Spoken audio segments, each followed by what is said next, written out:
வணக்கம் மீனராசி நண்பர்களே. வரக்கூடிய ஆவணி மாசத்துல உங்களுக்கு எந்த மாதிரியான பலன்கள் கிடைக்க போகுது அப்படிங்கிறத தான் இந்த பதிவில் நாம இப்போ பார்க்க போறோம். முதலாவதாக சனி பகவானை பார்ப்போம். சனி பகவான் ராசிக்கு 12வது ராசியில தான் இருக்காரு. அதனால விரயச் செலவுகள் நிறைய ஏற்படதா செய்யும். அதாவது எவ்வளவுதான் சம்பாரிச்சாலும் நம்ம கையில நிற்காது, சேமிப்பு இருக்காது. ஏதோ ஒரு வகையில் சேமிச்சு வச்ச காசை கூட செலவு பண்ணிடுவோம். மறுபடியும் சேமிக்கணும்னு நினச்சா சேமிக்க முடியாது. வர்ற பணம் எங்கிட்டு போகுதுன்னே தெரியாது, ஏதோ ஒரு வழியில் செலவாகிட்டு தான் இருக்கும். சிலருக்கு மருத்துவ செலவுகள்னால கூட செலவுகள் ஏற்பட்டுரும். உங்களுக்கோ உங்கள் வீட்டில் யாருக்கோ மருத்துவ செலவுகள் ஏற்படலாம், அதனால செலவாயிரும். சிலருக்கு வாகன வகையில் செலவாயிரும். இப்போ வண்டி வச்சுருப்போம், ஏற்கனவே அந்த வண்டி பார்த்திங்கன்னா அடிக்கடி ரிப்பேர் ஆகிட்டே இருக்கும். அதனால நிறைய செலவுகள் வச்சிரும். அந்த மாதிரி வண்டி அடிக்கடி ரிப்பேர் ஆகிட்டு இருந்துச்சுன்னா தயவுசெய்து அந்த வண்டியை விட்டுருங்க.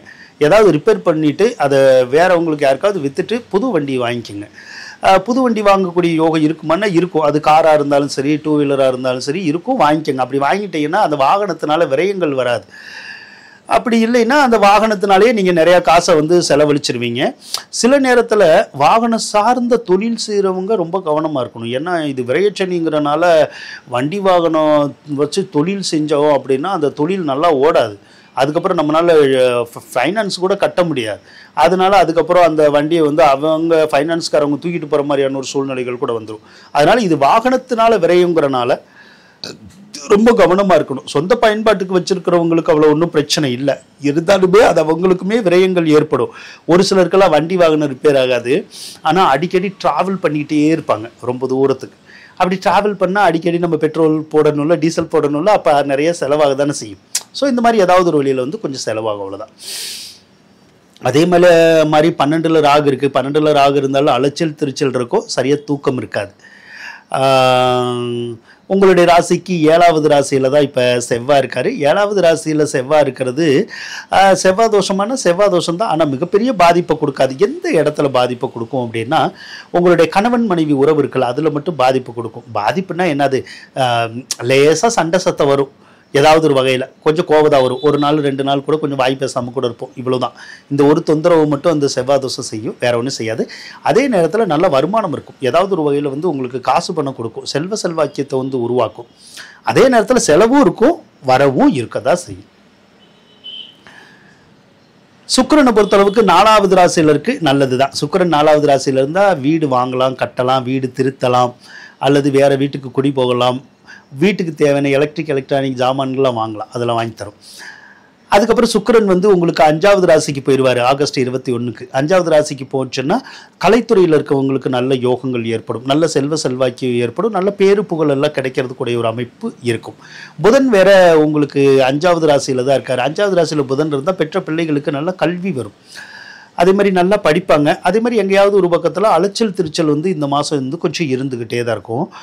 ஆகஸ்ட் 25ஆம் தேதிக்கு அப்புறம் புதன் 6வது ராசிக்கு போயிடுவார். 6வது ராசிக்கு போச்சுன்னா பொதுவாக இந்த மாதம் கொஞ்சம் நோய் நொடிக்குடைய மாதம்தான். உங்களுக்கோ உங்கள் வீட்டில் இருக்கவங்களுக்கோ யாருக்காவது நோய் நொடி வரும். என்ன மாதிரியான நோய் நொடி வரும்னா, இந்த தலைவலி, வயிற்றுவலி, கல்லடப்பு அந்த மாதிரி ஏதாவது வரும், அல்லது இந்த பல்லு வலி, கண்ணு வலி, தோலில் அலர்ஜி, அல்லது நரம்பு சம்மந்தப்பட்ட நோய். நரம்பு சம்மந்தப்பட்ட நோய்னா சிலருக்கு வெரிகோஸ் வெயின் இருக்கும், சிலருக்கு ஸ்ட்ரோக் மாதிரி வந்துடும். அப்படி ஒரு அமைப்பு இந்த ஆவணி மாதம்தான் இருக்குது. அது உங்களுக்கு வரலாம், இல்லைன்னா உங்களுடைய தாயாருக்கு கூட வரலாம், அம்மாவுக்கு வரலாம். அதனால் உங்களுக்கோ அம்மாவுக்கோ வரக்கூடிய ஒரு வாய்ப்பு இருக்கும், கவனமாக இருக்கணும். இது எல்லாத்துக்கும் நடக்காது, ஆனால் ஒரு சிலருக்கு கண்டிப்பாக நடந்துடும். அதுக்கப்புறம் ஒரு சிலருக்கு கடன் காட்சிகள் உருவானாலும் கடன் காட்சிகள் அடையும். அதை பற்றி நமக்கு ஒன்றும் பெரிய பிரச்சனை கிடையாது, சரிங்களா. செப்டம்பர் 11ஆம் தேதிக்கு அப்புறம் திருமண பாக்கியம் கிடைக்கும். இது வரைக்கும் திருமண முயற்சி எடுத்து திருமணம் நடக்கலைன்னா செப்டம்பர் 11க்கு அப்புறம் முயற்சி எடுத்தீங்கன்னா ஒன்று பொண்ணு கிடச்சிரும், பையன் கிடச்சிரும். அப்படி திருமணம் உறுதியாயிரும், இல்லைன்னா நிச்சயமாயிரும், இல்லைன்னா கல்யாணமே நடந்துடும். அந்த விஷயங்கள் உங்களுக்கு நல்லா இருக்கும். குரு பகவான் 4வது இடத்துல இருக்கிறது நல்ல யோகம் தான். சொத்து பத்துக்கள் இருக்கிற பிரச்சனை தீந்துரும். சொத்து பத்துக்களில் பராமரிப்பு செலவுகள் இருக்காது. அதே மாதிரி சொந்த பந்த பகைமை இருந்துச்சுன்னா சொந்த பந்த பகைமை பூரா தீந்துரும். அந்த சொந்த பந்தத்தோட சேர்ற மாதிரியான ஒரு சூழ்நிலைகள் வந்துடும். அதே மாதிரி எதுவும் வீடு கட்டணுன்னாலும் கட்டலாம், வாகனம் வாங்கணுன்னாலும் வாங்கலாம், ஏதாவது சொத்து பத்து வாங்கணுன்னாலும் வாங்கலாம். விவசாயம் நல்லா இருக்கும், ஆடு மாடு நல்லா செழிச்சிருக்கும். ஆக குரு நாளில் இருக்கிறது உங்களுக்கு சகல பாக்கியத்தை கொடுக்கும். புதுசாக தொழில் தொடங்கணும்னு தோணும், தொழில் தொடங்கலாம். தொழில் தொடங்கினாலுமே நல்லா தான் இருக்குங்க. ஆக எல்லா கிரக நிலைகளுமே நல்லா தான் இருக்குது. இந்த சனி மட்டும்தான் நமக்கு நிறைய செலவுகளை ஏற்படுத்தி விடுது. ஆனாலும் நம்மளால் சமாளிக்க முடியும். ஆக மீனராசிக்கு இந்த ஆவணி மாத கிரக நிலைகள் சாதகமாகவே இருக்குது அப்படின்னு சொல்லி கூறிக்கொண்டு விடைபெறுகின்றேன். நன்றி, வணக்கம்.